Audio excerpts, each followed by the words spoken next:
This is Democracy Now!, democracynow.org, The War and Peace Report. I'm Amy Goodman. To see the full interview with Noam Chomsky, go to democracynow.org. Millions of voters head to the polls today for a midterm election that's widely seen as a referendum on Donald Trump's presidency, with both houses of Congress and 36 governor's races in the balance. In fact, millions have already voted. A record 36 million Americans voted early this year, with participation high among young people and people of color. Record numbers. That's up from 27 million 4 years ago, leading many to predict a record turnout for this midterm election today. This comes as Politico is reporting glitches with voting machines in Texas and Georgia have caused some votes for Democrats to be switched for the Republican candidate or deleted. Experts have said the error is a technical malfunction. Voters and civil rights groups in Texas and Georgia have filed complaints in what are two of the most closely watched states this midterm election. For more, we're joined by Ari Berman, senior writer at Mother Jones, reporting fellow at the Nation Institute, author of Give Us the Ballot, The Modern Struggle for Voting Rights in America. So I want to talk to you about where you were yesterday at that the census trial, which might include a question about citizenship. But I want to start with this day, Tuesday. Now, Election Day for many, for example, in New York, we don't have early voting. Yes, absentee, but not early voting. In many places, there's early voting, and we've never seen anything like this. 36 million people have early voted. Talk about the significance of this, Ari. Well, happy Election Day, Amy. And yes, we do get to vote in New York today, unfortunately only on a Tuesday. So this election is drawing a historic amount of interest. There are so many important races, not just in the House of Representatives and the Senate, but governor's races, down ballot races, races for state legislature, races for Secretary of State, races for state attorneys general. These are really critical races for democracy. And what you're seeing is, in spite of all the voter suppression efforts that you've covered on this show and that I've reported on, people are going out in record numbers. They are waiting on 2 to 3 hour lines in Georgia and Texas and Florida to cast a ballot. Voting should not be as difficult as it is in this country, but it's heartening to see so many people get out and participate anyway, in spite of the barriers they're facing. And this 36 million, it's believed many of them are young people. And the significance of this is that all of the polls talk about likely voters, which are people who have voted before. You have Beto O'Rourke in Texas, for example, who spent a lot of time on college campuses. A lot of the old-time pundits on all the networks saying, doesn't he understand these people aren't going to vote? That's why he's going to lose, they say. On the other hand, maybe he has tapped into something absolutely critical. This could clearly take him over the top.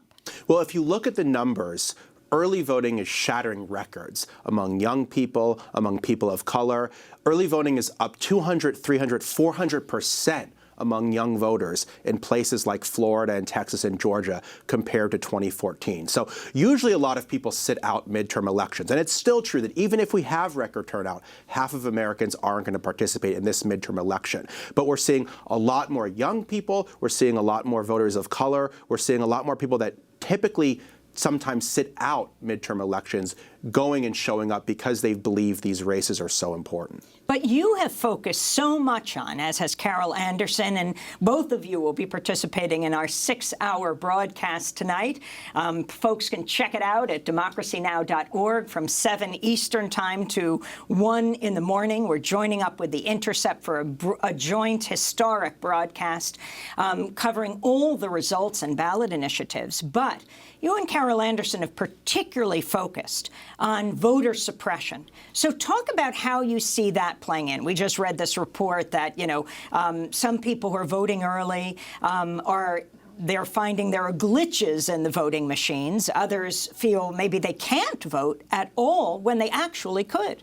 Well, we see that 24 states have passed new restrictions on voting since the 2010 election. Things like stricter voter ID laws or cutbacks to early voting or new barriers to voter registration. This affects millions of voters. And we are seeing, quite frankly, Amy, an avalanche of voter suppression in this election. In Georgia, in North Dakota, in Kansas, in Texas, in really important swing states, many of them red states that have competitive races for the first time. We are seeing so many efforts by Republicans to try to prevent people from voting, whether it's a voter ID law in North Dakota that could keep Native Americans from the polls, or whether it's Georgia making false voter fraud accusations, or preventing people from registering, or voting machines changing results in Texas, or ex-felons being disenfranchised in Florida. It's not one state. Nearly half the states in the country have passed new efforts to make it harder to vote. I hope this election is not tainted by voter suppression. I hope people get out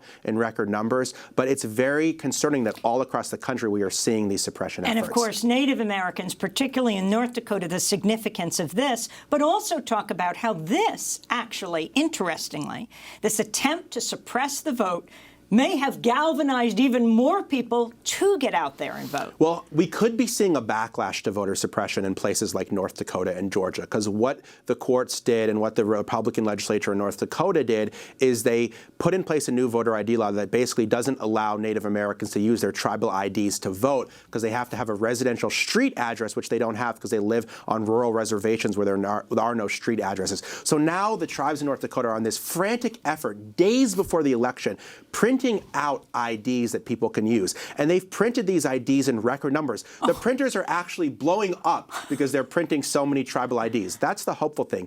What we don't know is if North Dakota will accept those documents at the polls. The Secretary of State of North Dakota has been non-committal. So it's encouraging. Is the Secretary of State Republican? Secretary of State is Republican. He was the architect of this voter ID law. It's encouraging to see so much interest in getting people the IDs, but it shouldn't be this difficult to vote, particularly for the most historically disenfranchised community in this country, who was here well before we were.